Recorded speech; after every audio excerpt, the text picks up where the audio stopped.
Assalamu alaikum, ahlan wa sahlan. Le Coran cristallise le cœur, illumine l'esprit et dévoile les vérités du début à la fin. Seuls les croyants qui peuvent être responsables de toute la beauté de l'univers dans une simple fleur et voir des tempêtes de pluie dans une goutte d'eau peuvent connaître et comprendre son véritable visage. Le Coran possède un tel style que les linguistes et hommes et femmes de lettres arabes et étrangers qui ont écouté ces versets se sont inclinés devant lui. Ceux qui ont reconnu sa vérité et compris son contenu se sont aussi inclinés devant ce chef-d'œuvre d'éloquence. Écoutons maintenant un verset du Coran. أعوذ بالله من الشيطان الرجيم بسم الله الرحمن الرحيم والمؤمنون والمؤمنات بعضهم أولياء بعض يأمرون بالمعروف وينهون عن المنكر ويقيمون الصلاة ويؤتون الزكاة ويطيعون الله ورسوله أولئك سيرحمهم الله إن الله عزيز حكيم صدق الله العظيم. Les croyants et les croyantes sont solidaires les uns des autres. Ils incitent à la pratique du bien, déconseillent la pratique du mal, accomplissent la salate, s'acquittent de la zakat et obéissent à Dieu et à son prophète. À ceux-là, Dieu fera miséricorde, car il est omnipotent et sage.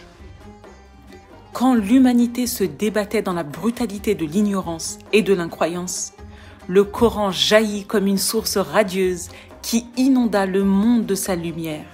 Le Coran a engendré une révolution sans parallèle ni équivalent. L'histoire en est un témoin suffisant. Écoutons maintenant une assise spirituelle. Reprenons la lecture de cette subtilité. Saïd al-Nursi nous dit une telle âme d'obéir au cœur et à l'esprit. Elle prend les rênes obstinément dans ses propres mains. Ensuite, l'homme ne peut plus la guider. C'est elle qui le guide. Imaginez une monture, un exemple qu'on a déjà donné dans des assises précédentes. Nous l'avions évoqué, cet exemple, je le souligne. Est-ce que c'est l'homme qui monte dessus ou c'est l'homme qui devient une monture? Notre nefs est une monture et c'est à nous de le dresser et c'est à nous de garder notre position et de faire en sorte que le nefs garde la sienne et que les rôles ne soient pas inversés. Saïd Nursi continue comme si dans cette subtilité. Au moyen du jeûne de Ramadan, l'âme s'habitue à une sorte de régime. Elle essaye de se discipliner et apprend à écouter des ordres. En outre, elle n'attirera pas les maladies à l'estomac, faible et malheureux, en le remplissant d'aliments à la suite avant de digérer. Avicenne, grand médecin, souligne que la raison principale des maladies chez l'homme provient du fait que nous mangeons continuellement sans même avoir digéré les aliments précédents. C'est la raison pour laquelle il faut, comme notre prophète, paix et bénédiction sur lui, manger 2 fois dans la journée. Il ne faut pas manger sans avoir ressenti le besoin réel de faim. Il faut sentir la faim qui va à la fois nous permettre de développer notre sentiment de gratitude et laisser le temps à l'estomac et à l'ensemble du système digestif de digérer les aliments et de soulager notre corps physique. Mieux vaut anticiper et ne pas attendre d'avoir les maladies. On est bien d'accord. Il faut plutôt nous habituer à une alimentation saine et équilibrée, comme l'a fait notre prophète, paix et bénédiction sur lui. Donc, manger sans limite durant le Ramadan porte un coup à notre jeûne et à notre développement spirituel. Reprenons la lecture. Et en abandonnant même des actions licites, comme l'ordre divin le lui demande, elle acquérera la capacité d'écouter le commandement de la loi divine et la raison. Ainsi, cette âme évitera des actions illicites. Elle essayera de ne pas détruire sa vie spirituelle. Alors, en effet, nous abandonnons durant ce laps de temps même les choses qui nous sont licites en temps normal. Cela justement est une occasion donnée à notre âme, à notre nefs de diminuer et éliminer notre penchant vers l'illicite, de tendre à devenir comme le souhaite notre Créateur. En fait, on va se dire, Dieu me demande de ne pas faire les choses licites durant ce mois, alors je suis aussi capable de ne pas faire les choses illicites. Alors l'âme et le nefs commencent tout doucement à être convaincus de cela. Saïd Nursi continue sa subtilité de la sorte. De plus, la grande majorité de l'humanité souffre fréquemment de la faim. L'homme a donc besoin de la faim et de la discipline. Il reçoit un entraînement pour la patience et l'endurance. Il y a plus de pauvres que de riches dans notre monde, c'est un constat. Il faut que l'homme s'habitue à une vie plus austère, à moins de confort, à dormir sur un matelas dur. C'est dans la nature même de l'homme. Notre vie n'est pas linéaire et des épreuves nous frappent chaque jour et chaque instant. Les plus résilients d'entre nous face à ces épreuves sont en règle générale les hommes qui se sont habitués de leur plein gré à une vie modeste, comme le faisait notre prophète, paix et bénédiction sur lui. D'ailleurs, il est utile de nous rappeler des situations spécifiques de notre prophète bien-aimé. Dans certains hadiths, Aïcha radiallahu anha rapporte: la famille de Muhammad sallallahu alayhi wa sallam ne s'est jamais rassasiée 2 jours consécutifs de pain d'orge jusqu'à sa mort. Dans une autre version, la famille de Muhammad sallallahu alayhi wa sallam, depuis son arrivée à Médine, ne s'est jamais rassasiée de blé 3 jours consécutifs jusqu'à la mort du prophète. Dans un autre hadith, selon Urwa, Aïcha lui a dit: par Dieu, mon neveu, nous voyions le croissant de lune, puis le suivant, puis le suivant, et encore le suivant, sans que dans cette période de 2 mois, on ait allumé le feu dans l'une des maisons du prophète, sallallahu alayhi wa sallam. Je lui posai la question: ô ma tante, de quoi vous nourrissiez-vous? De 2 aliments, les dattes et l'eau. Cependant, le prophète, sallallahu alayhi wa sallam, avait pour voisin des Ansar qui possédaient des bêtes laitières et qui lui envoyaient du lait qu'il nous donnait à boire, répondit Aïcha. D'après Abu Sa'id al-Maqbouri, Abu Hurayra radiallahu anhu passa une fois devant des gens qui avaient devant eux un agneau rôti. Ils l'invitèrent à en manger avec eux, mais il refusa en disant: le messager de Dieu, sallallahu alayhi wa sallam, a quitté ce monde sans avoir jamais mangé à satiété du pain d'orge. Selon Anas radiallahu anhu, le prophète sallallahu alayhi wa sallam n'a jamais mangé sur une table jusqu'à sa mort. Il n'a jamais mangé de pain blanc jusqu'à sa mort. Selon Anas radiallahu anhu, le prophète sallallahu alayhi wa sallam n'a jamais mangé sur une table jusqu'à sa mort. Il n'a jamais mangé de pain blanc jusqu'à sa mort. Je le répète, c'est très important et ça montre comment vivait notre prophète et ça nous permet de nous comparer avec la vie que l'on mène ici-bas actuellement. Dans une autre version, Al-Bukhari, il n'a jamais vu non plus d'agneau rôti. Nouman ibn Bashir radiallahu anhu rapporte: j'ai bien vu votre prophète sallallahu alayhi wa sallam ne disposant pas même de dattes de mauvaise qualité pour remplir son ventre. Mais encore, Abu Hurayra radiallahu anhu rapporte: le prophète sallallahu alayhi wa sallam sortit un jour ou une nuit de chez lui. Il rencontra Abu Bakr et Omar et leur demanda: qu'est-ce qui vous a donc fait sortir de vos demeures à une heure pareille? La faim, prophète de Dieu, répondirent-ils, par celui qui détient mon âme dans sa main. C'est la même raison qui m'a poussé à sortir de chez moi. Levez-vous. Ils se levèrent et se rendirent chez un homme parmi les Ansar. Mais celui-ci n'était pas chez lui. Mais lorsque sa femme vit le prophète, elle s'exclama: soyez les bienvenus. Le prophète sallallahu alayhi wa sallam lui répondit: où est ton mari? Il est parti à la recherche d'eau fraîche. À cet instant, son mari arriva, vit le prophète sallallahu alayhi wa sallam et ses deux compagnons et s'exclama: Dieu soit loué, personne en ce jour n'aura d'hôte plus noble que les miens. Il partit et revint avec une branche de palmier contenant des dattes à peine mûres, des dattes sèches et des dattes fraîches. Puis il dit: Mangez. Ensuite il prit un couteau, mais le prophète sallallahu alayhi wa sallam l'interpella en ces termes: Surtout, ne tue pas de bête laitière. Il égorgea malgré tout en leur honneur une brebis, et ils en mangèrent ainsi que des dattes, et ils burent de l'eau. Lorsqu'ils furent rassasiés et qu'ils burent à satiété, le prophète sallallahu alayhi wa sallam dit à Abu Bakr et Omar: Par celui qui tint l'âme de Mohammed dans sa main, vous aurez à rendre compte de ces délices le jour de la résurrection.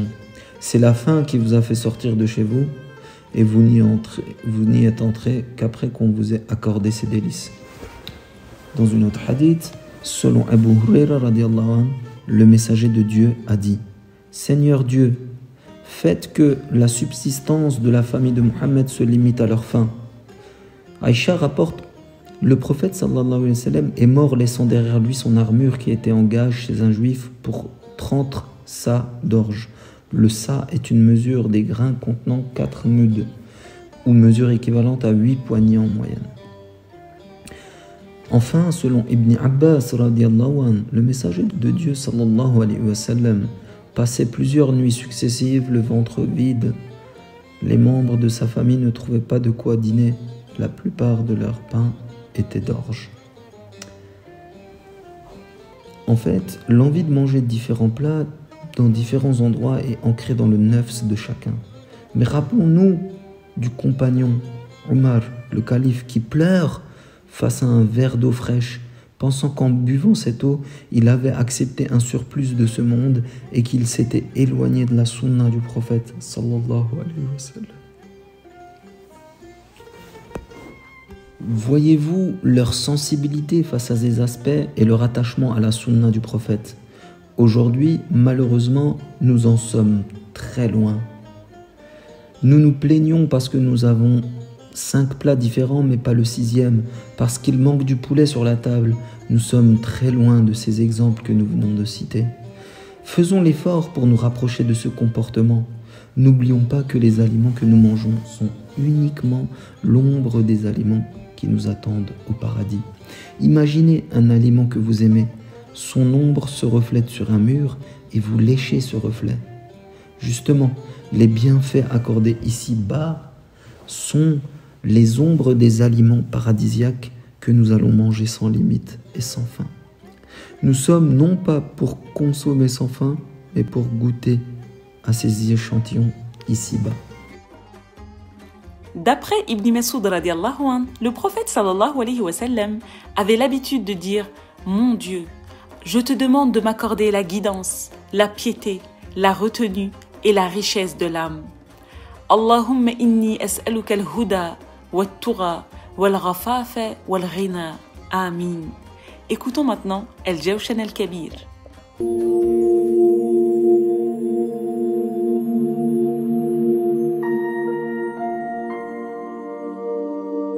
Ya 'allam al-ghuyub, ô celui qui connaît l'inconnu. Ya ghaffar az-zunub,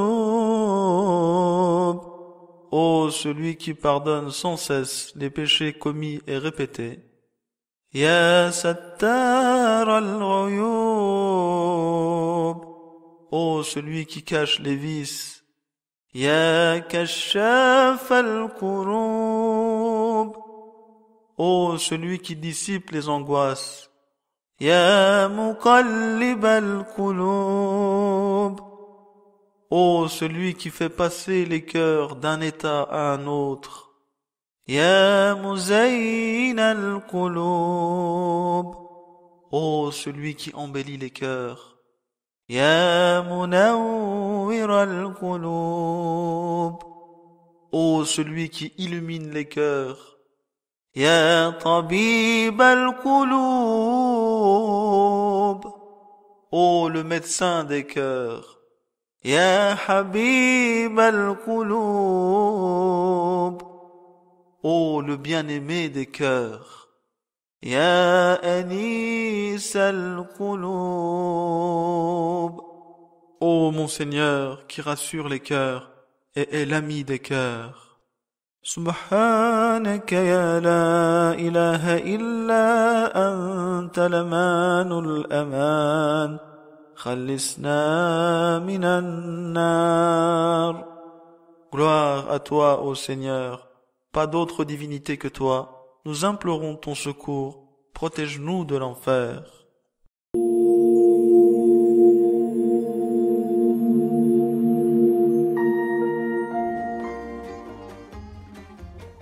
D'après Abu Hurayra radiallahu anh, le prophète sallallahu alayhi wa sallam avait l'habitude de dire « Mon Dieu, corrige ma religion qui constitue la protection dans toutes mes affaires, améliore mes conditions d'existence grâce auxquelles je vis et améliore ma vie dans l'au-delà où se trouve mon aboutissement ultime. Fais en sorte que ce bas monde soit un moyen d'accroître mes biens et accorde-moi dans la mort le repos contre tout mal. Amin. » Écoutons maintenant une séance de développement personnel. Mes chers frères et sœurs, on se retrouve pour quelques minutes de développement personnel. Aujourd'hui, nous allons voir ensemble la moquerie. Le Coran interdit qu'on se moque de quelqu'un, qu'on le gêne, qu'on le tourne en ridicule ou encore qu'on se donne des surnoms inconvenants. C'est l'un des principes importants pour avoir des bonnes relations au sein d'une communauté. Comme vous le savez, mes chers frères et sœurs, se moquer de quelqu'un, c'est montrer qu'on le regarde de haut, qu'on l'insulte, qu'on l'écrase ou encore qu'on met l'accent sur les fautes pour ridiculiser la personne. D'un point de vue de la communauté, qui est très important selon notre très belle religion, se moquer d'une autre personne, c'est montrer à son frère ou à sa sœur croyant un respect et un égard moindre que ceux qu'il mérite et se comporter aussi de manière peu flatteuse.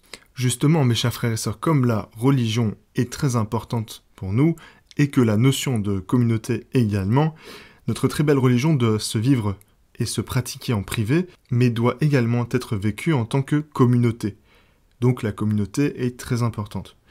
Ensuite, se moquer des autres peut être cause de problèmes graves, et justement, pour éviter cela, il faut cesser immédiatement de se moquer d'une personne X ou Y. Puis, mes chers frères et sœurs, n'oubliez pas qu'un tel comportement, donc de moquerie, peut devenir une habitude chez quelqu'un.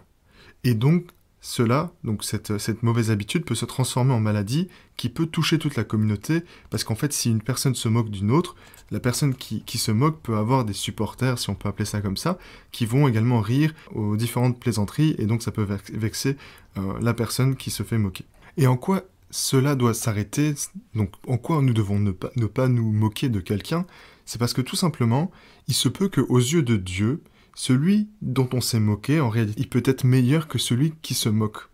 Donc en fait, la personne qui se fait moquer peut être meilleure aux yeux de Dieu. Et ça, en fait, nous, on ne peut pas le savoir. Ce n'est seulement Dieu qui peut le savoir à travers le cœur des individus. Donc soyons vigilants, mes chers frères et sœurs. Et donc on peut très bien déduire cette chose, qui est qu'il ne faut surtout pas humilier ou bien prendre de haut, se moquer de quelqu'un pour son apparence ou pour toute autre raison. Si la personne dont nous nous moquons est très aimée de Dieu et que nous lui manquons de respect, alors nous aurons à coup sûr, mes chers frères et sœurs, fait du tort à notre âme comme à celle de l'autre personne. Autrement dit, se moquer des autres est néfaste de deux points de vue.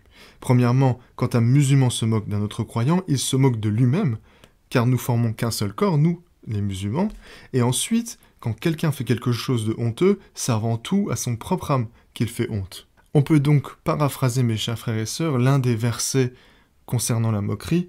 Ne taquine pas, ne mets pas dans l'embarras, n'humilie pas un croyant, car ce faisant, c'est toi que tu te taquines, que tu mets dans l'embarras, que tu humilies.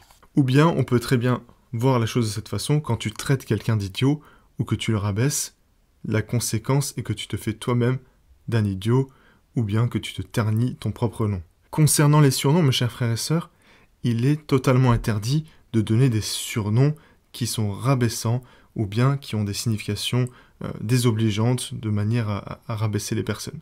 À l'inverse, mes chers frères et sœurs, il est tout à fait possible et permis de donner des surnoms positifs. Et il est également de la sunna de faire ça de cette façon. Et donc, qu'est-ce qu'on peut retenir de tout ce qu'on vient de voir tout à l'heure? C'est qu'il ne faut surtout pas humilier, se moquer, regarder les autres de haut, et donc il faut respecter les autres si on veut également qu'on se respecte, et donc Ne pas respecter les autres, c'est ne pas se respecter soi-même. Et surtout, il ne faut pas donner des mauvais surnoms aux personnes qui sont autour de nous. Au contraire, il faut leur donner des surnoms positifs. J'espère que ces différents éléments ont été utiles pour vous. Je vous dis à très bientôt et n'oubliez pas, donnez des surnoms positifs aux personnes qui le méritent. Le prophète sallallahu alayhi wa sallam nous dit « Lorsque vous entendez l'appel à la prière, répétez ce que dit le muezzin. » Maintenant, écoutons un autre hadith du prophète Mohammed sallallahu alayhi wa sallam. Quiconque allège son frère croyant ou sa sœur croyante d'une peine de ce bas monde, Allah l'allégera d'une peine de l'au-delà.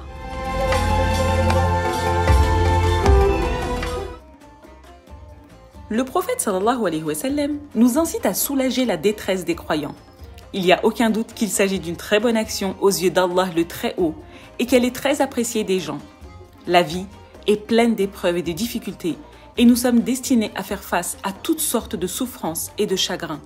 La détresse peut submerger un croyant à tel point que son cœur et son esprit soient assombris par la confusion et qu'il soit incapable de trouver une issue. Au cours de ces temps difficiles, combien il est excellent pour un musulman de se hâter d'aider son frère musulman, de lui tendre la main et de s'efforcer de soulager ou d'atténuer sa détresse. Cette bienveillante expression de sympathie a un profond impact sur le cœur de la personne en détresse. En agissant ainsi, alors Allah à son tour le soulagera d'une difficulté plus grande et plus dure du jour du jugement dernier, qui est la détresse de se tenir devant lui, d'être tenu responsable de ses actes et de recevoir le châtiment qui lui est dû. Comme cette récompense est grande et généreuse et de même nature que l'œuvre pour laquelle on est récompensé. Maintenant, écoutons les beaux noms d'Allah subhanahu wa ta'ala.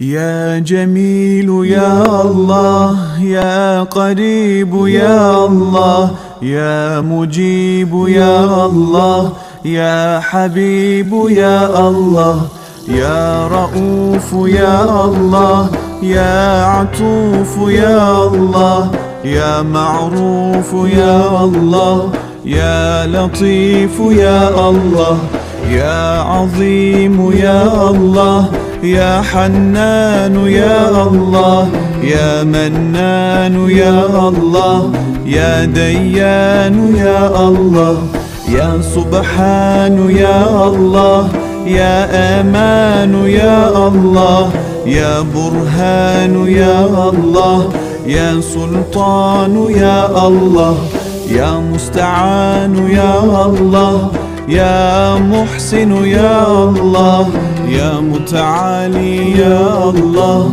يا رحمن يا الله يا رحيم يا الله يا كريم يا الله يا مجيد يا الله يا فرد يا الله يا ذكر يا الله يا أحد يا الله يا صمد يا الله يا محمود يا الله يا صادق الوعد يا الله يا علي يا الله يا غني يا الله يا شافي يا الله يا كافي يا الله يا معافي يا الله يا باقي يا الله يا هادي يا الله يا قادر يا الله يا ساتر يا الله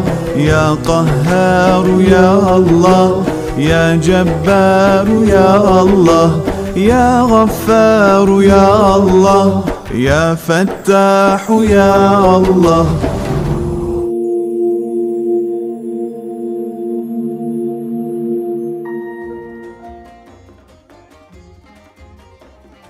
Nous avons terminé pour aujourd'hui.